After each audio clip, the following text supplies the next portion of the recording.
Welcome in, belly up, have a seat, and grab a drink as we talk some Wingman Fantasy Football.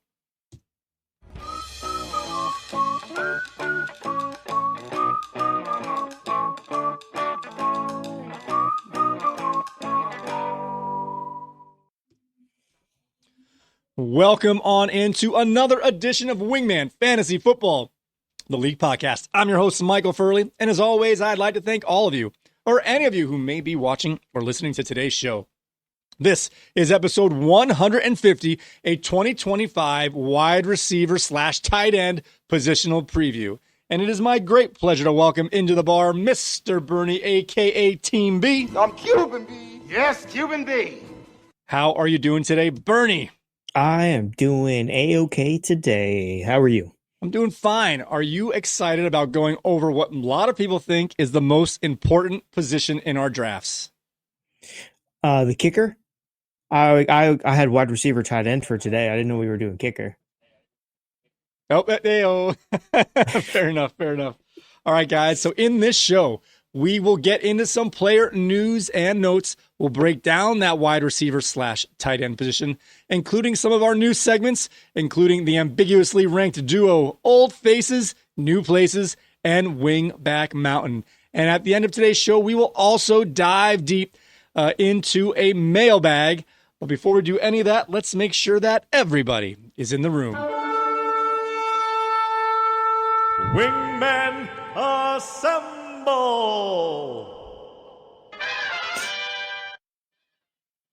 All right, now that everyone is here, let's get into some player news. All right, starting off with Bernie's favorite player here, we have Daniel Jones has been named the opening day starter for the Colts. Also, Joe Flacco has been named the opening day starter for the Browns, and a couple of high talented receivers here, Justin Jefferson and A.J. Brown, are both nursing hamstring injuries.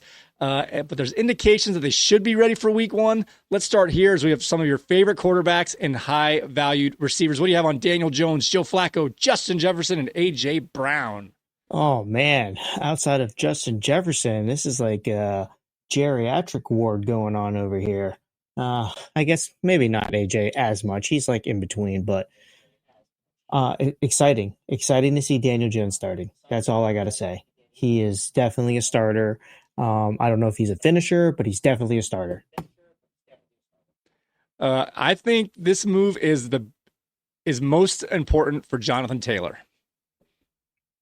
For sure. Everybody on that offense is going to be following a script.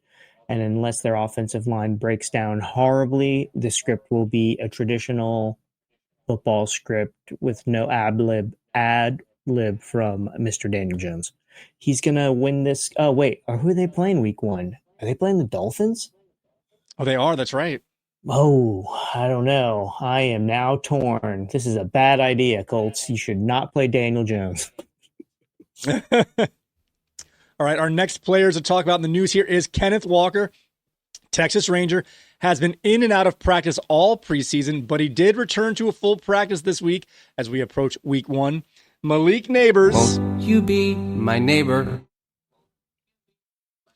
Has returned to practice after being sidelined with a shoulder injury and a chronic toe injury. We have Devon the Man Achane will be missing practice all this week as he's dealing with a calf injury. And Keenan Allen is back. He's returned to the Chargers and after playing one season with the Bears. All right, let's stop right here. We have a couple of your favorite players again. Kenneth Walker, Malik Neighbors, Devon the Man Achane, and Keenan, don't call me Fat Allen. I know, man. So far, this is like a Mount Rushmore of Wingback Mountain here. Devon Achane, that's going to be a huge blow. They're dropping like flies over there in Miami. Keenan Allen, he's just going to retire. So after a year, hopefully he makes it through the year, he's going to retire as a Charger. Walker and Neighbors, I am worried, but I did not adjust my draft I didn't adjust Neighbors on my draft list. I'm not that worried. All right. Moving along here, a couple receivers and running backs. Pardon me. We have Tyreek Hill has been sidelined for most of this week with an apparent oblique injury. Terry McLaurin, unless I missed something recently, is still holding out as he is awaiting a potential contract extension with the Commanders. And staying in Washington, we have Brian Robinson Jr. is now expected to be traded away from the Commanders in the next coming weeks, meaning that Chris Rodriguez Jr. is now expected to get a ton of work in the running back position along with Austin Eckler. What do you have on Tyreek Hill and these Washington Commanders? Yeah, I mean, that's two wide receiver ones right there. Hopefully they start the season. That'd be the only worry I have. As far as the Commanders' running game, it looks like the offense for the Commanders is just in a little bit of disarray at the moment. So I might stay clear of that offense at the moment. Another team whose running backs are in the injury ward here, the 49ers running backs. Oh my gosh, these guys are chronic. Every year they have many injuries in that backfield. Let's see, they're dealing with multiple injuries this year as both Patrick Taylor Jr. and Amir Abdullah have already been placed on season-ending IR. And Isaac Arendo, he has returned to practice, but he did miss a couple practices last week with a shoulder injury. And let's just finish up with another running back. Najee Harris has begun doing some team drills on the side field with trainers. He is currently on the NFI list, expected to be activated. I don't know what that means exactly, due to an eye injury from a fireworks accident. According to Harris's agent, he expects him to be ready by the start of the season, but there's conflicting reports that says he may not be ready for the opening week. What do you have on these running backs, the 49er running back room and Najee Harris? Yeah, with the 49ers, who did they lose? They lost Mason, correct? Mm-hmm. With him gone, yeah, that's it's a little bit troubling seeing all this stuff going on here in their backfield. So again, I'd put them right above Washington because of who their coach is, but not too far above as far as being very weary of drafting them at this moment. Najee Harris, not even on my radar. So in terms of the 49ers, of course, a lot of people have McCaffrey ranked high, and the only reason he wouldn't be 1, 2, or 3 is because of injury risks as he had a lost season last year, and that wasn't the only time. But this is starting to remind me of Josh Jacobs last year where all the backups were getting hurt, and you're like, if he's healthy, he's getting all the work. This might be a early riser in Christian McCaffrey, just a note that, to say as we move along here. Sorry. Yeah, that's all right. But as long as he's 100%, man, you don't want to, if he's going to get all of these reps and he's not 100%, he might not make it through the season. That's always a worry. Always a worry. All right, moving on here. We got Matthew Stafford has finally logged in some consecutive practices, but he will be held out in this preseason game this weekend. But there have been no official updates regarding his regular season availability. It's trending up, being that he was negative, ice cold a couple weeks ago. So we're not sure if he's going to be ready to play or not. But he is getting some practices in finally. We have Darren Waller is being activated. Activated. I had to change this news because I thought he was not going to play all year. He's going to do the Odell Beckham, but he's been activated. And I guess he's started practicing in the last day and a half or so. Don't expect him to get on the field in terms of preseason games, and I'm not really sure what his outlook is for the season. This is tough news here. We got Jalen McMillan, finished his rookie campaign very strong for the Bucs, is now going to start the 2025 season on the IR with a neck injury, and he may miss up to the first half of the season. And rookie wide receiver Tedero McMillan, affectionately known around here as King Tet. Like an Egyptian. King Tet has been missing practice this week with a hamstring injury, but there is no indication that he will miss any time. All right, what do you have on this? Stafford, Waller, McMillan, and McMillan, Jalen and Tedero. So as far as Stafford goes, let him get his rest. He's an old man. But he is a warrior. Darren Waller's got to fill Johnny Smith's shoes, and I don't know if he can do that unless they change the role of how they're going to be playing this tight end. Darren Waller is easily dinged up. I'm not taking anything away from his toughness, just compared to Jonnu Smith. Jonnu Smith's running guys over. Darren Waller, I don't see him running guys over like that. I totally see that as a potential, like I said, Odell Beckham thing. Just coming. I mean, you would think they'd have some discussions before they traded for someone who's retired, saying I want to play, but it's not. That's not moving well so far. Yeah. And then obviously best wishes to McMillan's.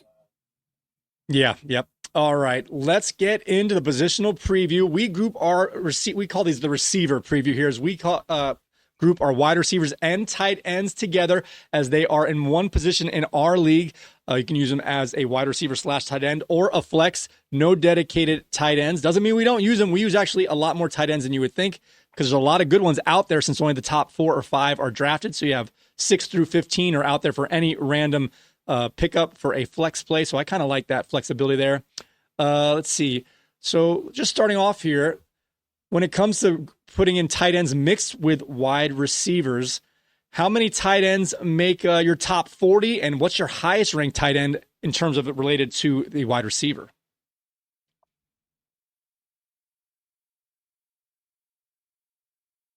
I'm sorry, buddy. My you were choppy there for a minute in the audio. I can Did you ask me how many tight ends? Many tight ends make my top 40? Exactly. How many tight ends make your top 40, and then how high is your highest rated tight end in relation to the wide receivers? Gotcha. So I've got 4 tight ends in my top 40. They really got to turn the music down in this bar, by the way. I can't even hear you. You're sitting next to me. And my tight end 1 is the 15th overall pick out of the wide receiver tight ends. We're very similar. My highest rated tight end settles in at 17. So we're very similar there. And I too have 4 in that top 45 or so. So that's very, very, we value the tight end in terms of a receiver position very similarly here. My next question is, so we'll just have a similar parameters here. You can break it down wherever you want, top 40 to 50 somewhere. How many tiers get you to whatever that number is, 40, 45, 50? What do you got there? 5 tiers gets me over there. I go 60 deep, 60 players deep with 5 tiers. So after that, you're really getting out of the flex and you're looking at, wide receivers for depth and mid-tier tight ends. So, are your tiers even in size for the most part? Is it 10 or more in each tier, or you have a lot of different sizes? No. Tier 1 and tier 2 are smaller, and then they gradually get bigger as they go on. Gotcha. So in that same range, I think I've got about 8 tiers to get me to about 45. I have a lot of smaller tiers, about 5 in each. On draft day for me, I like the ability to even on a small tier, then I might look over at that quarterback or another running back, or when it's later in the draft, kickers and defenses, and not be I like to know my tier is done, and then I decide if another position might be worthy of looking at before I go to the next tier. It's kind of a safe way for me to make sure not to forget about those other positions. Yeah, that's a lot of paper shuffling right there. You just need to make a master list and then tier up that master list. Well, I do that. I do a short list of about 60 picks, or I do mix them all together so I can just go check right off. Yeah. All right, well, let's get into some of these players. I'm going to let you do the honors. You tell us how you want to attack these players, where they fall in your rankings and or tiers. Who we going with first here? What group of players? Well, always start at the top. All right. My tier 1 for me is picks 1 through 6, elite wide receivers.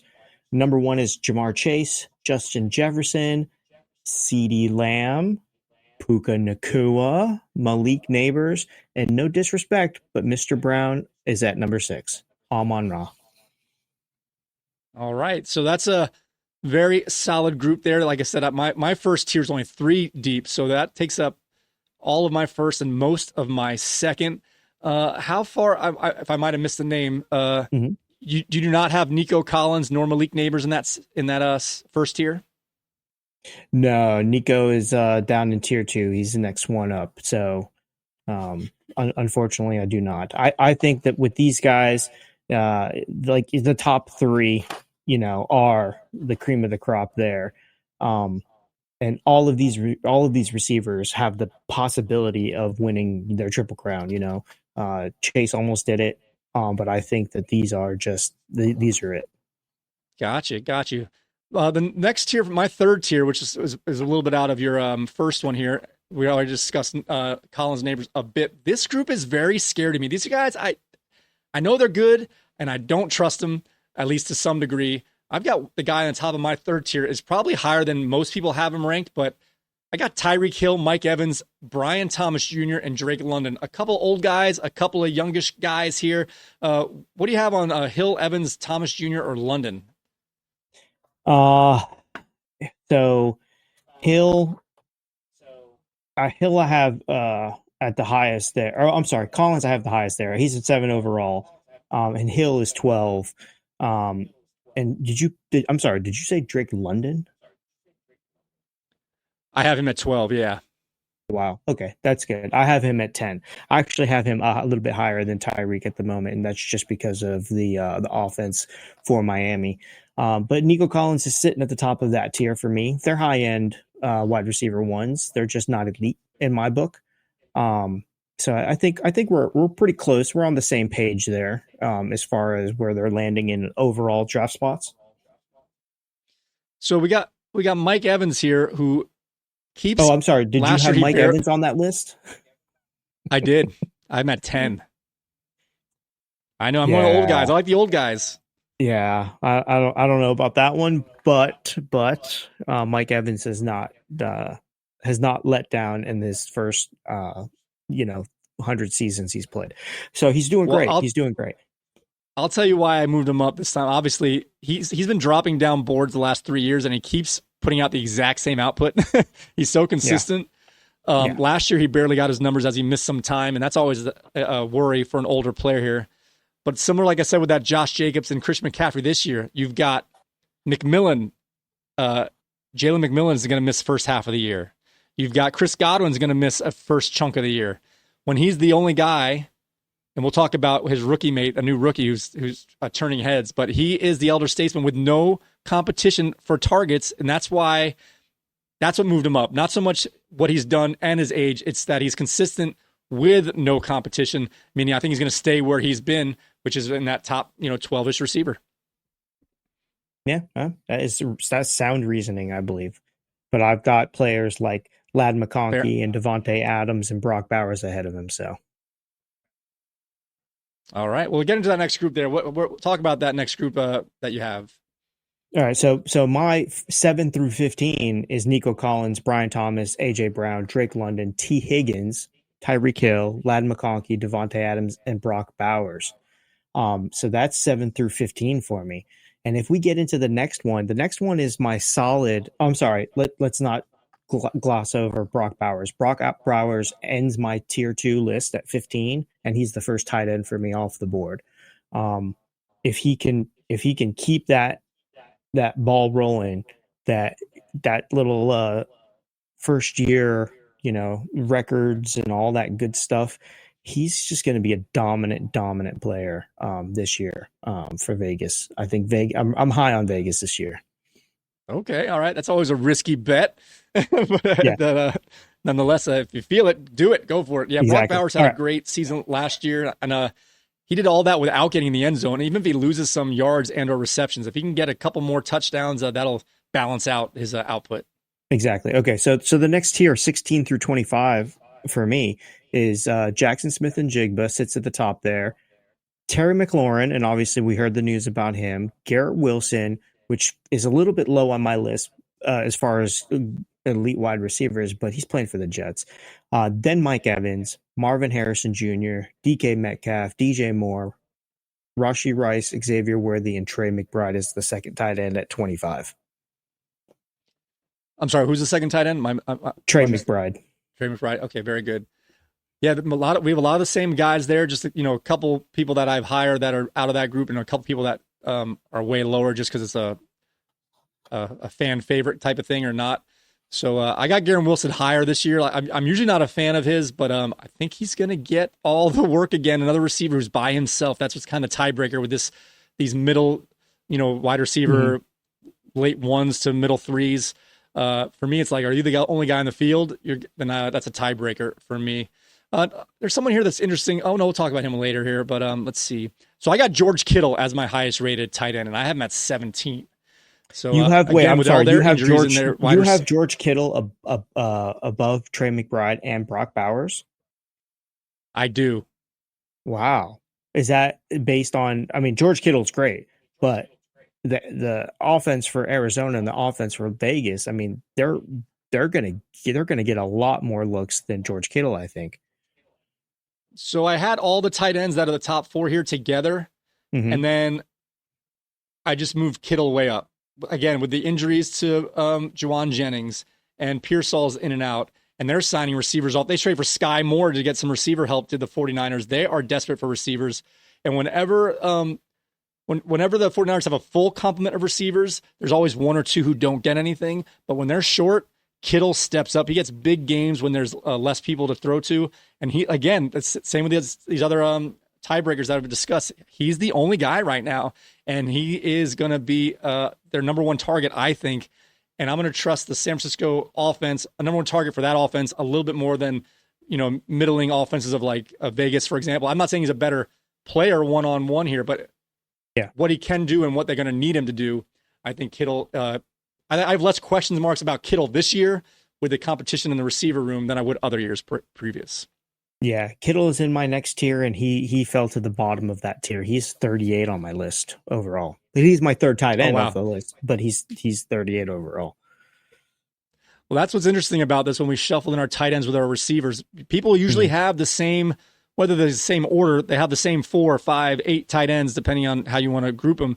But it's where they slide in to those other receivers is where the big variance comes in. And that's kind of interesting because I got him ranked, in this case, 17th. You've got him 38th. But my second tight end or third tight end is in the 30th. So like they're the same kind of idea. It just depends on which guy you're bumping up there. And I feel like Kittle you might be able to get him. Just because I have him 17 doesn't mean he's going to go 17. You know what I mean? Like these are guys that I move him up to make sure I get him. So when it's 24, he's on the top of my list with blinking red lights saying, go ahead, get him. Okay, so George Kittle is on the board, and then you've got Devontae Smith on the board. You've got Jameson Williams on the board. You've got Calvin Ridley on the board. You've got Jalen Waddle on the board. Are you picking any of those guys before George Kittle? Not as I have it now. Not as that. They're all close together. They're all 10 places apart. But I feel the guys you mentioned are the boom bust guys. Jameson Williams has a lot of upside here, but I think Kittle's going to be like a steady every week starter this time around. Gotcha. Rome Odunze as well. I've got him. I like him, but I got him lower. You keep going. You're like, okay. It's hard to get all these names, and you can't get them all in the top 20. Yeah. Well, I mean, you could get one more in there if you got rid of George Kittle. Fair enough. Fair enough. All right. I'm going to talk about this one group. You mentioned them here. Just you can tell me where you have them in numbers. I've got these grouped between 23 and 27. These are what I consider number 2 receivers for their team, except for one guy here that I'm looking at that are potentially very good. I mean, they're very good receivers in terms of fantasy. They're a little up and down, never know what you're going to get, but they have potential to be awesome. I just don't I like trusting guys with my first 3 picks. And these guys are going to make or break your season, probably make him, but it all depends on when you draft them. I got Jameson Williams, Xavier Worthy, Jackson Smith and Jigba, Jalen Waddle, Devontae Smith. You mentioned them. These are like the high-end number 2 receivers for their NFL team. Again, I got them 23 to 27. How high do you have these type of receivers, these high-end number 2 receivers? So Rashi's up there in the 23 spot for me exactly. But the other ones that you mentioned, they're down into the 30s. Jalen Waddle's at 30. Jameson Williams is at 32. Okay. So Devonta Smith's at 29. So I've got people like Zay Flowers and Cortland Sutton ahead of them. I got Trey McBride ahead of them. I've got Calvin Ridley up there in 28. So this is very interesting. We've got our guys we're not ranking these the same at all, which is fun and good. So it means I want to be drafted next to you. We will have no competition for our favorite players. There you go. Now we have them close and they're grouped closely.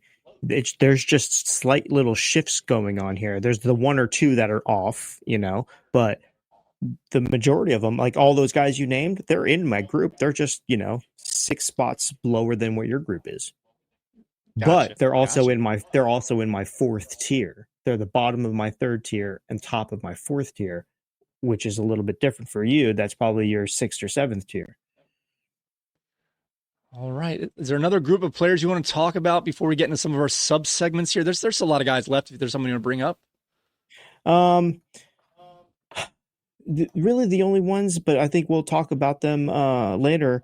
We can segue into this is Cooper Kupp, Stephon Diggs. They haven't been mentioned yet. They're in my flex wide receiver list after 40. Chris Olave's in that list. You know, there's some good people there, but I think it's nobody that you're circling that you have to have.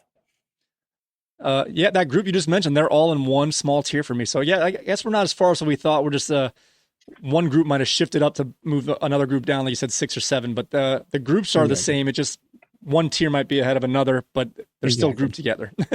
Yep. All right. One more question here before we get to the sub-segments.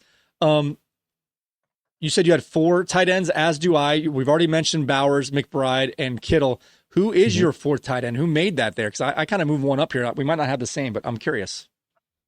Oh, okay. My 4th tight end, where did he go? There we go. Well, wait. I can tell you 40. mine if you want. Does Travis Kelce, Yeah. Did he make your top 4 in tight end? He did not. Mr. Sam Laporta made my number 40 on my list.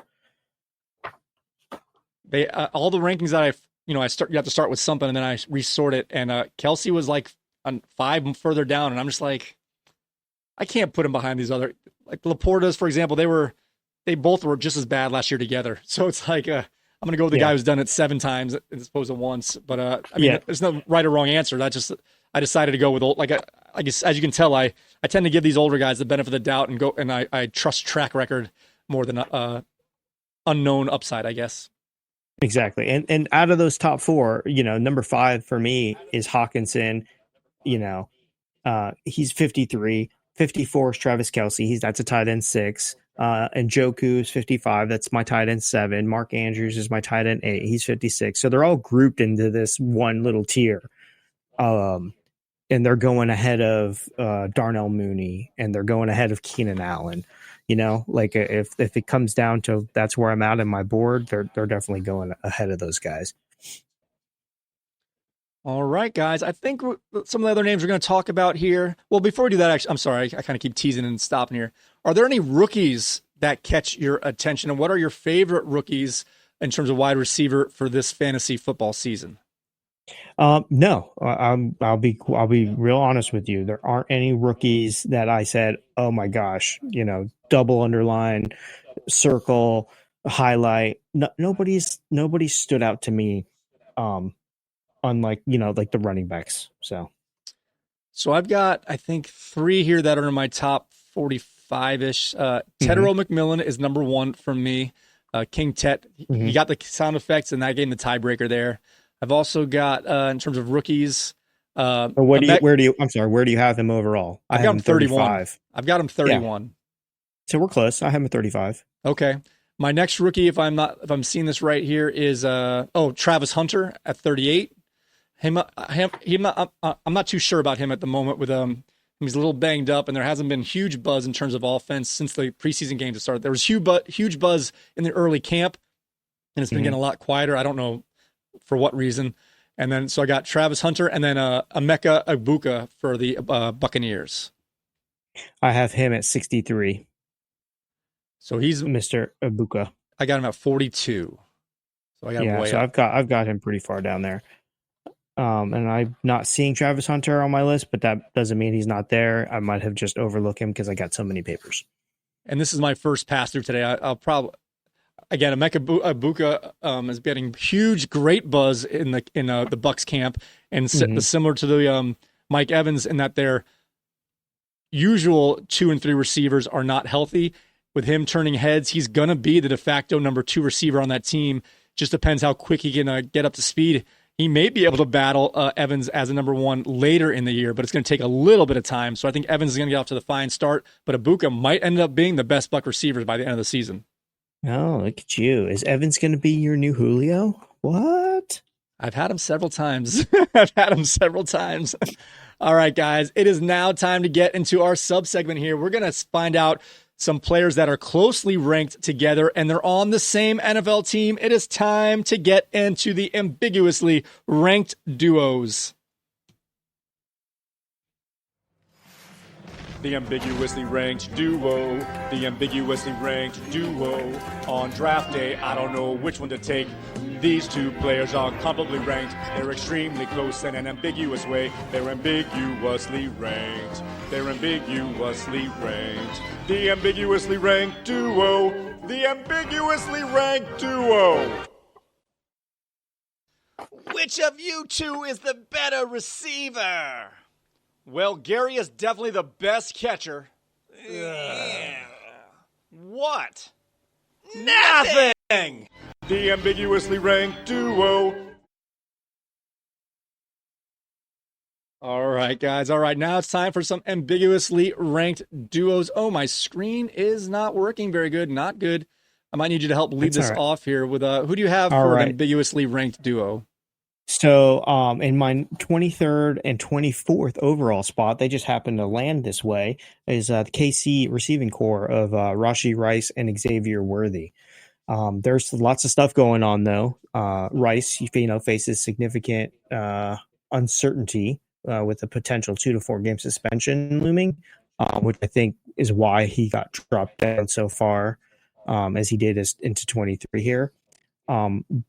This creates that risk reward. Are you going to take that risk and hopefully it pays off? So that's kind of what I have right now.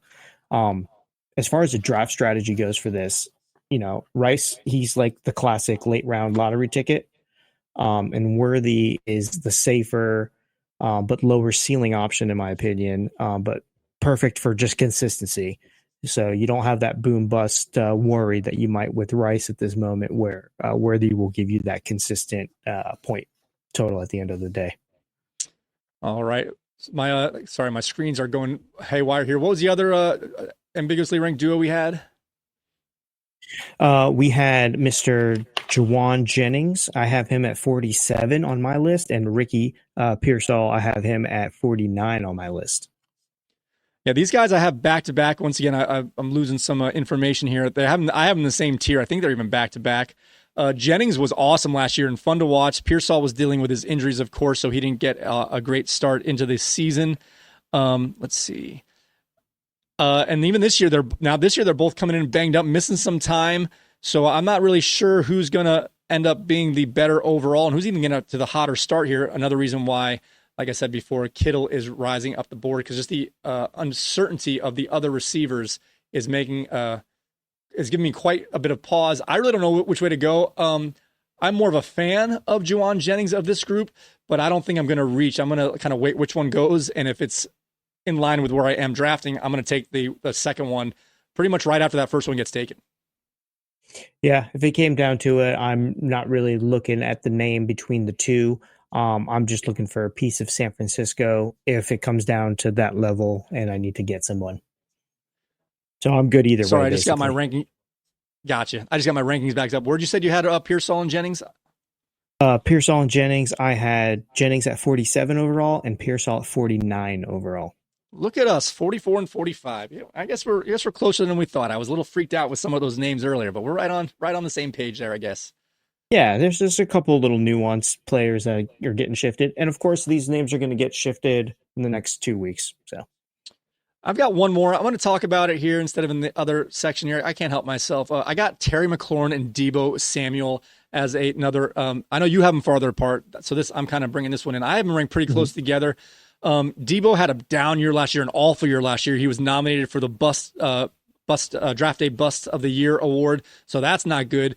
But Samuel, whenever you kind of count him out, he always comes back with a surprisingly strong year. And then when you count on being one of your best, kind of lets you down.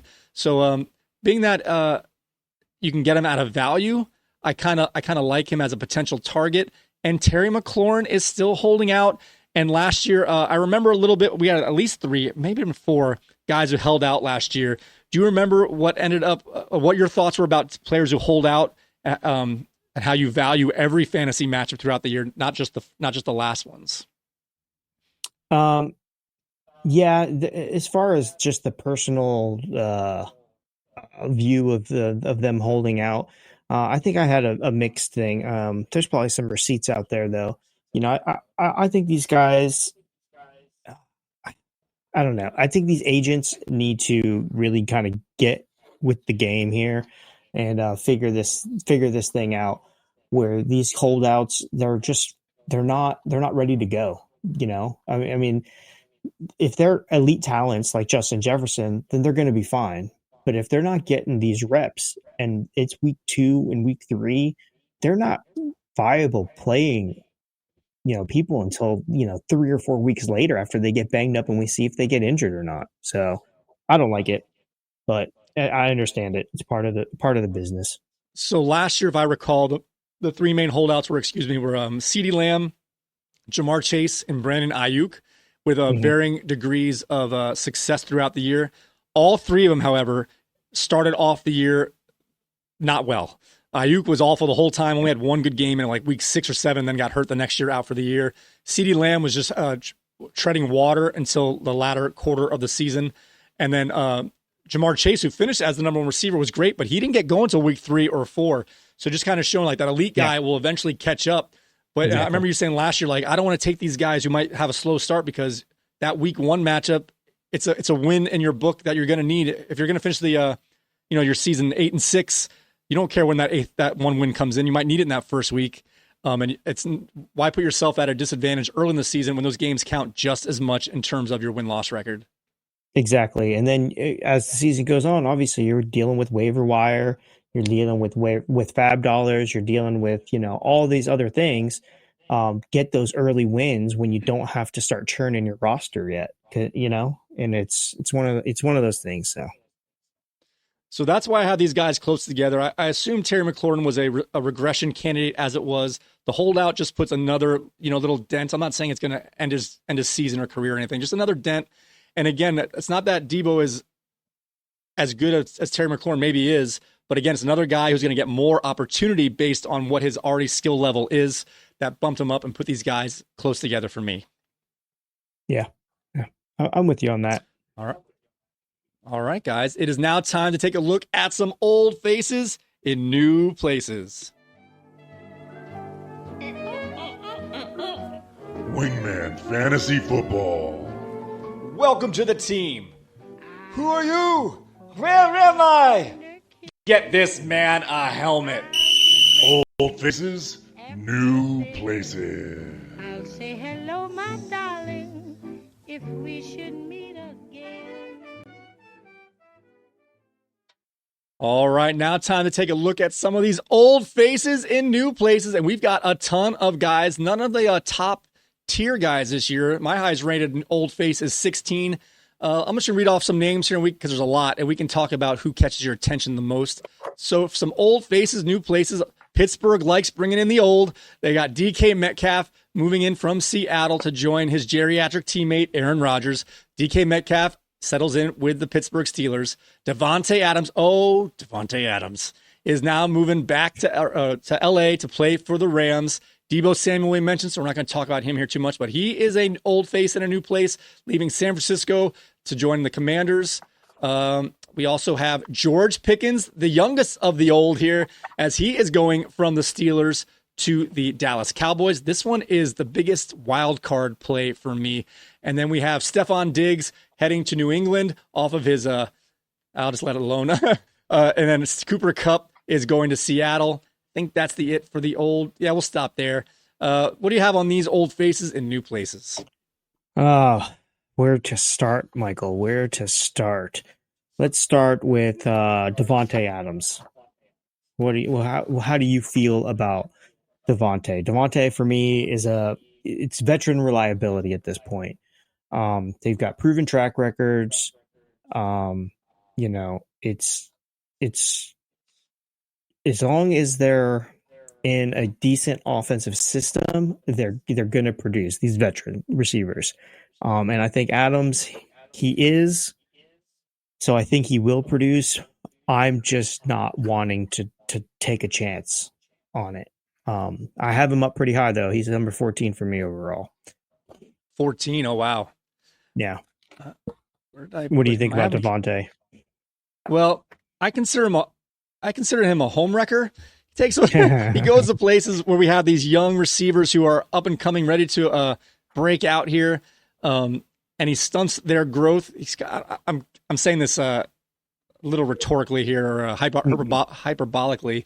He's kind of a selfish player. He wants to get his. He's not looking to help out the young guy there. I don't know as a personality wise. I'm just saying the way it comes off as fantasy value here. So Puka Nacua is a stud. So I don't think he can slow down that train, but I don't like that there's someone who might be looking to do just that. I think that's why I think I'm not a big Garrett Wilson fan, but I think without the Aaron Rodgers, Devontae Adams, old guys looking over his shoulder all the time, I think he has a chance to bounce back. So I'm rated as 21. I kind of have him rate to a place where I'll only get him out of value, but I'm more concerned about him hurting Puka Nacua. Other than that, he's a good player. He's still got some. He finished the season very strong with the Jets, so he's still got some in the tank. I just don't know how it's going to affect the overall team balance. Right. Yeah, I can't argue with any of those things here.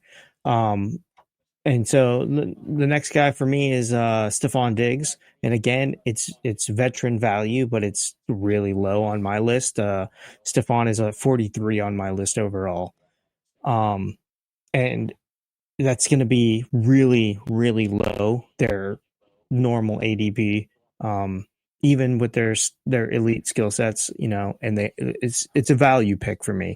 If he's there and that's the appropriate spot to get him, I'll scoop him up. I'm not as high on New England's offense, but I have a sneaky suspicion they're going to be much better than last year because they sucked last year. So I'm going to group these two old guys together. I have them ranked back to back. They have a pedigree of fine years. They're aging on new teams. We got Stephon Diggs and Cooper Kupp. In terms of Diggs, he's coming off that knee injury, and they weren't sure if he was going to even be ready to play by the start of the season, but he was not on the PUP list at all. He came in active right out of the gate. So whether he started playing too hard too early and didn't finish his rehab, that's for, I'm not a doctor to say that, but he started the training camp right away. So you think he's been working his way up, unless he started, taking the training wheels off too early, where he's going to have a detriment to his season. Again, another team that doesn't have any receivers. He's going to be the main receiver. I don't have him ranked high either, but it's like he might be a sneaky guy. You're like, I guess I'll play him. Hey, he's the best receiver on a team that's way better than I thought they were. He's a quick in and out of his break guy, generally speaking. Drake May, I don't know how long he likes to hold on the ball. He does run it, but that might be the guy he can see right away, right in front of him on short breaks. There's a chance there. I don't have much hope in terms of projections, but I could be convinced either way that he's going to be a solid play. How do you have these guys ranked head to head here, Diggs versus Cooper Kupp? They're right next to each other. It's a toss-up. They are 42 and 43 overall between the wide receivers and tight ends, but they're my wide receiver 38 and 39. Kupp right above Diggs. So which one of those players? Let's talk about this. If they're that close together, they're back to back for me too. I'm kind of talking this out. Does Stephon Diggs have any other competition in the wide receiver room? Am I forgetting somebody? Was it just Myers? Is that it? Jacoby Myers. He plays for the Raiders. Maybe Demario Douglas is the only one I can think of. Yeah. No, the reason I say that is Cooper. Yeah, I can't think of anyone that's worth even mentioning here unless I'm missing somebody, which is possible. Maybe they got a rookie. But Cooper Kupp is dealing with Jackson Smith and Jigba, who I think overperformed last year. I think he's only had a half of a good year out of 3 years. So he's got potential. Can he keep it going? I don't know. But that's not long enough for me to say he's the guy. But Cooper Kupp is definitely the number 2 on his team, while Stephon Diggs is the number 1. So I don't know how much that affects who you might take when the time comes. Which offense do you like better, Seattle with Sam Darnold or New England with Draco Mofo? I'm not going to say New England. The coach is really the high for New England right now.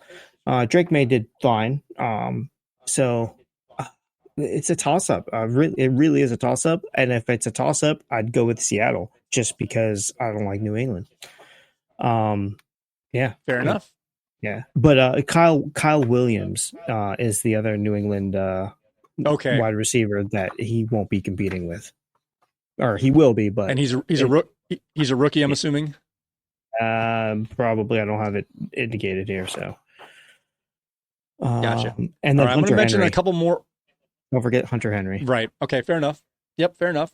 I'm going to mention a couple other old guys here because they're not. When else are they going to be talked about here? We got DeAndre Hopkins bouncing from team to team to finish out his career. He's with Baltimore, in case you weren't aware. We have Keenan, don't call me, hey, Fat Allen. That was a mix of all of that together. Back with the Chargers, and Adam Thielen's not changing teams, but he was a huge fantasy playoff performer last year to end the season with Carolina. What do you have on these old guys? Hopkins, Thielen, Allen. Which one would you prefer to have on your team at any cost? At any cost, too. It would, like out of value. Like, you don't have to reach for him. If it's the last pick, which one would you take? They're all available. I would take Hopkins just to have a piece of that offense. But if I'm taking the offenses out of it, I'd want to have Thielen because Thielen would be the most consistent, and he's building a good rapport there, making Bryce feel comfortable. But is he not going to Minnesota? I'm not that I'm aware of. Did I miss something? Okay. No, just whispers and stuff. Just keep your ear to the ground. He might be thinking about there might be a trade talk with Minnesota or something. Oh, okay. I was not aware of that. Yeah, pull a Keenan Allen and go home to retire after this year. Well, let's just finish on Keenan Allen here since you mentioned it here. So the Chargers started off the offseason by bringing back Mike Williams, trying to get some of those guys who left for a couple of years back into the fold. And he quickly decided, I'm sick of getting hurt, and he retired. So they went to their next guy. They brought in Keenan Allen back. So they're obviously trying to bring in some chemistry back with Justin Herbert here, as he did get a little bit of a groove with Ladd McConkey. But Quentin Johnson is up and down. They lost Josh Palmer. So they're going with the old guys here. Do you think Keenan Allen can get the chemistry right back, or you think he's aging? Does he have a chance? Because his last season with the Chargers, he was the 8th rated receiver in terms of fantasy points. So he was very good his last year, even aging then. Do you think Keenan Allen can step back into a productive role, not that high necessarily, but a productive role with the Chargers? Yeah. So when was it Mike Williams when he was there? Early on, Keenan was elite. Mike was elite. And then as time goes on, what did you just use? You used it very good. So I would say he's going to be less than very good this year. I think that obviously the chemistry will still be there, but the athleticism might not be there. So do you think he'll be as good, better, or worse than he was with Chicago last year? Worse. Oh wow! Okay, well, I shouldn't say worse is a tough word. Not any better. How about that? Not any better. Yeah. Okay. Yeah, I don't know. I don't know. I think the age might be the issue here, but I feel like in terms of chemistry, I think he's got to go up. But I don't know if he can physically take advantage of that chemistry bump he's going to get with Herbert. Exactly, and I'd be interested to know if Coach asked Herbert, what he thought, and he's like, no, bring him back. I want him back on the team. I'm sure they did. All right, guys, it is time to get into another sub-segment of our breakdown here in terms of the receiver position. We are going to go and see who we can't quit, who is on our Wingback Mountain.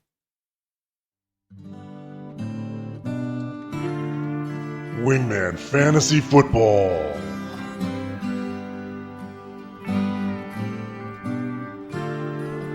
I wish I knew how to quit you. Why don't you? Wingback Mountain.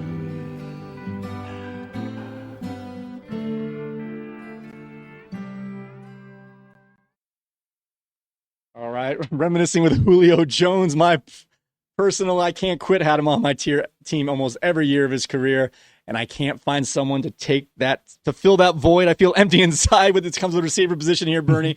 Who are some guys that you keep drafting over and over again that you can't quit? Oh gosh, I don't know. I did have a lot of Rashee Rice for some time. It's not as potent in the wide receiver category as it is in some of the other categories. AJ Brown, I keep going back to that one for some reason, and I don't know why. I think that's probably the one big one as of now is AJ Brown. Remind me, is there somebody else that I draft unknowingly because it's just a calling of the heart? No, I actually went back to look at some of the draft boards to kind of see if anyone fell into place. And you and I have very similar. Jameson Williams. I have had him a couple of years. Are these guys? So these are guys you've been visiting with at Wingback Mountain here. Is AJ Brown? You're finally going to quit him? He's kind of underperformed for you the last couple of years. Yeah, but here's the problem. I'm going to be the 9th, 10th, 11th, 12th, I'm going to be towards the end, and he's just going to be sitting there staring at me going, "Hey, bud, let's just ride this wave again, man. You need a top tier wide receiver, and I'm still on the board, and I'm going to have to do it, and I don't want to." Well, I will tell you this: I had AJ Brown on my team his first 3 years in the league, and I had him rated as my number 2 receiver last year, and I couldn't get him because of the way the draft fell. I would get him every year if I could, but you keep taking him ahead of me. So I'm going to tell you this right now. If you don't draft him, he is going to be on my team. More than likely I will. I mean, I do have 8 wide receivers ahead of him. So I'm pretty sure with the 3 running backs that are definitely going to go early, there might be a quarterback that goes early. Who knows? I should be able to get somebody that's not called AJ Brown. I'm hoping. I'm dying. I need my man back. I need him back. He's my new Julio. Keep taking him. All right. Okay. All right. So how about you? Outside of AJ Brown, who we are splitting here, another trouble, man. There's lots of troubles going on this past couple episodes. Who have you had on your team multiple years, on and off, maybe drop in, picking back up, drop in, picking back up, kind of deal? There's no one else who caught my attention going through the last 5 drafts. Like I said, I've been pushing the receiver position back late in the drafts, going running back heavy. So I kind of get random people and I noticed that you and I will take the same people back and forth. Like I think I drafted DeAndre Hopkins last year. You drafted the year before. There's a couple guys like that. I'm like, oh, I had him. And I went back to see if I had him the year before. Nope, you did. Like we're just trading guys. We like the same receivers and we just trade them back and forth. So we can't really get a steady run of the same guy because you and I are obstacles to each other here. There we go, man. We have the same taste in wide receivers, buddy. Tall, dark, and handsome. I don't know because I don't know what to say. Okay, moving on. Fair enough. All right, guys. Thank you for joining us here for the positional preview. Now it is time to get into the mailbag. You've got mail. Wingman Fantasy Football. Mailbag!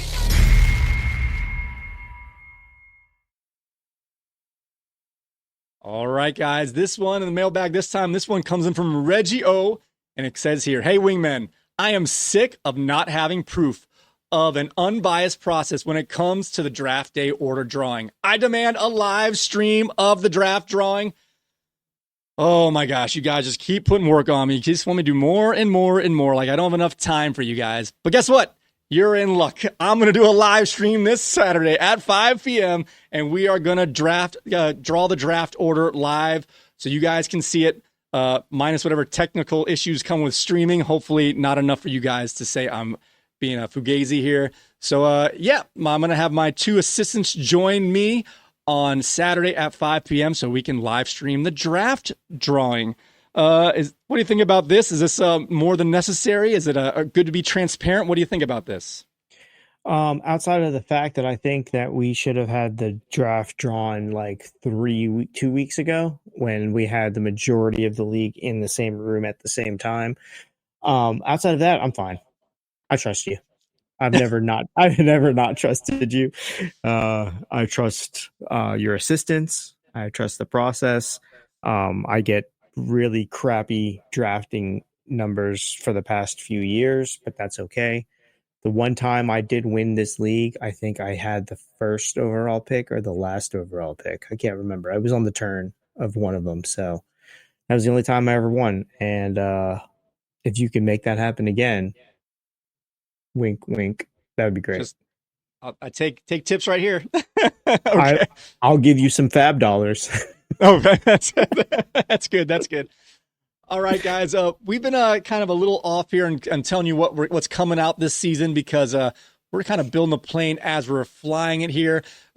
Join us for our next show on coming out Monday morning, where we'll be doing a mock draft. We'll have the rankings from multiple other sites out there, and have them use those rankings to draft some teams mixed in with Bernie and myself. So keep your eyes open for that. Also, later next week, we will have our risers and fallers as we get into draft day season for the Labor Day draft day weekend. When it comes to the regular season, we'll be doing approximately 4 episodes a week, a Monday, Wednesday, and Friday, and that's Sunday morning quickie. So keep that in mind. We will be there many times for you. I feel like there's something else. Oh, we're going to have some... we're going to have the Wingman Jam. We're going to have some contests where you can win some prizes this time, or at least that's the plan. A little bit of a 3-week at a time. Whoever gets the most points in that 3-week will earn themselves into a one-on-one playoff after the next 3 weeks, and each winner will get a prize. Sounds a little confusing, I know.